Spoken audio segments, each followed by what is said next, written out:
बताओ बहनी, जौन काम पतो करे चाहिए जाके देखिए वो काम बूढ़ा करत हैं। देखे से अच्छा लागत है कुल। अब के समझावे जाए, तू ही बताओ। अब जाए कही था तो तुरंत नाक भोंगा सिकोड़े लगी हैं। का समझी बहनी, काम करे का थे बूढ़ा के, काम करे के नहीं कहा थे। जाके देखो पाउडर और पोत के जोकर बन के बैठी हैं। ई उम्र में बूढ़ा क्रीम पाउडर पोत के बैठी हैं, अच्छा लागत है। अरे पतो करे तेठू बतियो है, वो लोग का उम्र रहा था। आई चली है बढ़ोती में करे। ए छोटकी छोटकी तनी है, आओ तो। जीजी बोलाई है। कहा थे छोटकी भैंसिया के सानी पानी दिए कि नहीं। जीजी कपड़ा धोवत रहे, अब जा थे सानी पानी दे दे। ई काम तो बूढ़ो कर सकत रहीन, भैंसिया के सानी पानी दे सकत रहीन। अरे राम हो, उनके नमुआ हमारा समनवा लिहा ना का लागत वही घर के वही पतो हैं। उमरिया तन को खियाल बा, ला शर्म उनके बा। जे ही घर के पतो है, अगर उस सास सिंगार करे चाहती तो का बूढ़ा मना करथिन। कहा थिन का करू सास सिंगार के का दिखावे जेबू। आज अब अपना सास सिंगार करथिन उ के का देखेंगे। जीजी हम तो ऐसा सास देखवे नहीं की है कि पतो को मना के अपना सास सिंगार करे बैठी हैं। अरे हम लोग जवान नहीं, हमरे लोग के ऊपर सास सिंगार मनाई। बूढ़ा है, बूढ़ा के ऊपर मनाई। कुल दांतवा तो उनके झड़ गए बा, बस खाली समनवा दो चार दांत बड़ा बड़ा दिखावे के बच्चा बा, जैसे हाथी के दांत दिखावे के रहत है। वही पे देख ले जाके लाली लिपस्टिक लगावत हैं। बूढ़ ठेल पर इतना गुमान, कहीं जवान होतीन तो चलती नुतान। बताओ जीजी, बूढ़ा के वही नहीं हाल बा। जब जवान रही हुई है तब कैसन रही हुई है भगवान ही जाने। तब तो हमारे हिसाब से पूरा गौवा हिला के रख दिए रही हुई हैं। बताओ जीजी, बूढ़ा के ठू सयान बिटिया बाटिन, उनके ऊपर कौन असर पड़ी। का असरिया पड़ी, जैसे माई करत है वैसे आगे चल के बिटियो करी है। एक ठू कहावत सुने हो, जैसन काकर वैसन बिया, जैसे माई वैसे धिया। जाना थे जीजी, कलिया अम्मा से कहे ये मत तनी जाए कंडिया पाथे देबू। तू कंडिया यार पाथे दे, तू जाए खंबरिया छोड़ दे छता पे, कहीं बरसतवा में कामे आई तो काव कहती ना भी है कुल हमार काम करे के रही गए। अब तू ही बताओ जीजी, अगर अम्मा इहो इतना कमवा ना करी है तो काव करी है। बूढ़ पुरनिया तो काम है दुआरा मुहारा बहारी सानी पानी कर, अब गोबर पाथर पतो लोग भीतर के काम करथिन। बहरे के जितना काम रहा था कुल बूढ़े पुरनिया न करथिन। देख छोटकी, हमारे मुँह कह दिए बूढ़ पुरनिया तो हम के उसका ही नहीं। बूढ़ा मुँह न कह तो बूढ़ पुरनिया है, नहीं तो धई के लतियाए गई हैं। अब ही जवान बनी है ना, जवानन के कान काटे वाली हैं। जाना था जीजी, बियाहवा पहले हमार बुआ हमारे बाबू से कहत रही, जहाँ रिश्ता लगाओ था बिटिया के वहाँ रिश्ता ना लगाओ, तार बिटिया सुखी नहीं रही। काहे कि जहाँ सास फैशनदार रहे वहाँ पतो का फैशन बघारी अपन। बाबू बतिया ना माने तो देखो वो आज हम भोगत है, हम नहीं भोगत है। जहाँ जेकर बियाहवा लिखा रहा तो कर बियाहवा वही होता है। माई से अगर फोनवा में सब बतिया बताई थे तो माई हमें उल्टा समझावत है कि जाए दो बहनी, बूढ़ पुरानिया है, सास कई दिन रहिबे करी है। यहाँ जौन देखा थे सास यहीं बैठी रह जाइए, हम ही लोग दतवा चियार के उनके आगे चली जाये। पतो के ससुराल में कोनो आजादी बा सास सिंगार करे के। जब बूढ़ा के बिटिया क्रीम पाउडर ना पौती तो हमरे लोग का छोड़ी दो, हमरे लोग कौन खेत के मुरई है। जब बूढ़ा के सास सिंगार से बची तब न बिटिया पतो लगई है। बूढ़ा के तन को अपने उमरिया के ख्याल बा, उनके उमरिया कहाँ जात बा। कितना हंसी खसारत होत बा जीजी, जाना थे जब कौनो मेहरारू मिला थे तो कितना छीटा कसी करत थे, जाना थे का कहा थे इनके सास के देखो बूढ़ी घोड़ी लाल लगाम बनी है। हमहू का तो सब कहा थे तो का करी, सबसे झगड़वे करत चली। एक कान से सुनी थे, एक कान से निकाल दे थे। जा तब तक तो भैंसिया सानी पानी दे के आओ, तब तक हम खनवा बनावत है। मोरी झूलनी पे मर गईले यूपी वाले, मोरी झूलनी पे मर गईले यूपी वाले, देखी देखी के तर गईले यूपी वाले, देखी देखी के तर गईले यूपी वाले, मोरी झूलनी पे मर गईले यूपी वाले, मोरी झूलनी पे मर गईले यूपी वाले। गाजीपुर गईली तो भइल बुरा हाल हो, गाजीपुर गईली तो भइल बुरा हाल हो, देखी के लवंडे चिल्लाने माल माल हो, देखी के लवंडे चिल्लाने माल माल हो, गाजीपुर गईली तो भइल बुरा हाल हो, देखी के लवंडे चिल्लाने माल माल हो। सब बुढ़वा बिगड़ गईले यूपी वाले, सब बुढ़वे बिगड़ गईले यूपी वाले, मोरी झूलनी पे मर गईले यूपी वाले, मोरी झूलनी पे मर गईले यूपी वाले। कितनी सुंदर लागत है हम, क्यों कही बेटवा पतो पोती पोता वाली है। जाना था बहनी सब मेहरुए हमें काव कहथिन, का वो बनवारी माई जैसे जैसे तोहार उमरिया बढ़त बा कितनी तू जवान हो जाते हो, तो कैसे कहीं बुढ़ापा हमें छुई नहीं सकते। दिनों दिन हम जवाने बनत जाते ही। 80 साल के है, देखे में 18 साल के लगी थे।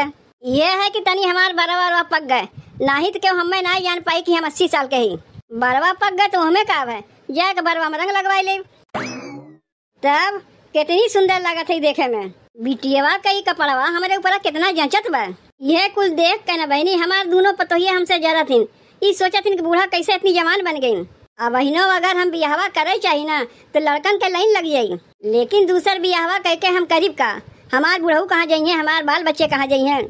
यही से यह इतना हमारे लिए बहुत बा। ऐसे ही जिंदगी में जवान बनी रही। जरे वाले खाली देख देख जरा करें, बहनी ओढ़त है आपन, पहिरत है आपन, क्रीम पाउडर लगावत है आपन, और जरे वाले जरा थीन। यही पेटू कहावत बा, तेली के तेल जरे मसालची के गांड जरे। अभी केकर का परवा पहिर के जोकर बन के बैठी है अम्मा। का जोकर बन के बैठी है? अपने बिटिवा का परवा पहरे है। अरे हमार बिटिवा अगर का परवा पहिरत है उनाई जोकर लागत, हम पहन लिए तो जोकर लागे लगे। अब यह कुल रह गए अम्मा तुम्हें पहिरे के। गजब का बाटी दुल्हन, एक दूसरे के कपड़ा नहीं पहनतीन, सास पतो के नहीं पहनतीन, कि पतो सास के नहीं पहनतीन, कि बिटिया महतारी कपड़ा नहीं पहिरत, कि महतारी बिटिया कपड़ा नहीं पहिरत। अरे सब के वैसे पहिरत मिलजुल के। तो अगर हम ही अपने बिटिवा कपड़ा पहन लिए है तो हमें का होगा? पहने से क्यों नहीं मना करत बा, पहिरे के एक उम्र होते अम्मा। अपने बिटिवा को उमरिया देखो, अपन उमरिया देखो, जमीन आसमान के फर्क बा। अरे हमार सरिया पहिरे होती देखू बतियो रहा, बिटिवा के लहंगा चुनरी पहन के चली है। नहीं नहीं तो हाथ सरिया हम ना पहरी, वो सब देखे पुराने जमाने की लागत है। तोहरे ऊपर कुल अच्छा लगी, हमारे ऊपर ना अच्छा लगी। काहे नहीं, तू नए जमाने का है ना। हमारे लोग तो बाबा आदम जमाने के ही, पुराने टाइम के। यही से हम लोग पुराने जमाने कपड़वा पहरी थे। और तू है नए जमाने के, तो नए जमाना कपड़वा तू ना पहरबू का हम लोग पहरे जाए। अरे हम लोग बूढ़ पुरानिया है, जो मिल जाते वही पहन ले थे। और तोहार तो वही उम्र बा पहरे के, हमारे लोग के कहाँ पहरे के उम्र बा। देखत ना है खटिया पर से गोल लटकाए दिए है। तू हमें कहा थे ताना मारा थे, हमें घर का काम काज छोड़ के हमारी चुटकी लेवे आए है कि का पहिरत है, का ओढ़त है, का लगावत है। अरे नहीं अम्मा, हम तो अरे कहे कि खनवा होए गए, चल के खनवा खाए लो। तू तो बिना मतलब है कि हमरे बतिया के बुरा मान गए। जब हमारे भूखिया लागे ठीक जाके हम खा ले, उतना तुम्हें कहे के नहीं पड़ी। ई देखो बहनी बूढ़ा का तनको लाज शरम बा इनके। अरे लाज शरम तो धोए के पी गई, अपने उमरिया खियाले नहीं करथिन कि कौने उम्र में ही पहुंची हैं। नई झुलनी के छैया बूढ़ऊ दोपहरिया बिताइला हो, नई झुलनी के छैया बूढ़ऊ दोपहरिया बिताइला हो। आवा बिताइला दोपहरिया बिताइला, आवा बिताइला दोपहरिया बिताइला। नई झुलनी के छैया बूढ़ऊ दोपहरिया बिताइला हो, नई झुलनी के छैया बूढ़ऊ दोपहरिया बिताइला हो। 4 महीना गर्मी के दिनवा, 4 महीना गर्मी के दिनवा, गर्मी के दिनवा हो, गर्मी के दिनवा। 4 महीना गर्मी के दिनवा, टप टप चुए पसीनवा, बूढ़ऊ तनी बेनिया डोलाई दा हो। टप टप चुए पसीनवा, बूढ़ऊ तनी बेनिया डोलाई दा हो। नई झुलनी के छैया बूढ़ऊ दोपहरिया बिताइला हो, नई झुलनी के छैया बूढ़ऊ दोपहरिया बिताइला हो। अम्मा मोबाइलिया उल्टा पकड़े है। तू यहाँ आए गए, काहे सबके हमारे पीछे हाथ धोए पड़ी है? बतावत है अम्मा, मोबाइलिया तू उल्टा पकड़े है। रिलिया समानवा से बनाई जाते, पीछवा से नहीं। जानी थे तुझसे ज्यादा हम जानी थे। जब तू बतेबू तबे हम जानी। जब देखो हरदम ताक झाक किया करत हैं। ई का रे माई, ते फिर से हमार कपड़वा पहन लिए। तोरे हो तो ना बे अड़साए के पहिरे है, देखत ना है कैसन चाड़े बा। कपड़वा हमार फट जाई तो का हम पहिरीब? का है एक कपड़वा तोरे लगा बा, दूसर ना बा, जाके दूसर पहन लिए। कुल कपड़वा हमार पहिर तो माई थे 36 से 40 बनाए दिए, यह एक ठू बचा रहा, इहो पहिर के 36 से 40 बनाए दिए थे, का हम पहिरीब? अब तनी तही बताओ माई, ई कुल कपड़वा त पहिरत है तोरे ऊपर शोभा देत है। करे बिट्टी, एक बतिया हमरे ई नहीं समझ में आवत बा कि तय हमार बिटिया है कि दुश्मन है। तय पहिरत है तोरे ऊपर शोभा देई और हम पहिर लिए थे हमारे ऊपर नहीं शोभा देई। ई काहे न कहते कपड़वा तोर हम पहिर लिए है तय जरत है, जब बिटिया जरत बात पतो ये काहे न जरी है। बहनी तोहार माई दिनक दिन सठियान जाथेन, कहतिन ना साठा तब पाठा, तई लवंडी बहन बनथेन। जैसा तोहरे माई कुमरिया बढ़ा जात बा वैसा सठियान जाथेन, अब बुढ़ौती में तोहार कपड़ा पहिर के चलथेन। बुढ़िया तय के का कहा थे रे छोटकी? बुढ़िया होए तोर माई, बुढ़िया होए तोर दीदी, बुढ़िया होए तोर चाची, बुढ़िया होए तोर मौसी, बुढ़िया होए तोर भौजी, बुढ़िया होई तोर पूरा खानदान, अतहू बुढ़िया है। और तू का है अम्मा? अभी तो मैं जवान हूँ, पतोहिया से बड़ी परेशान हूँ।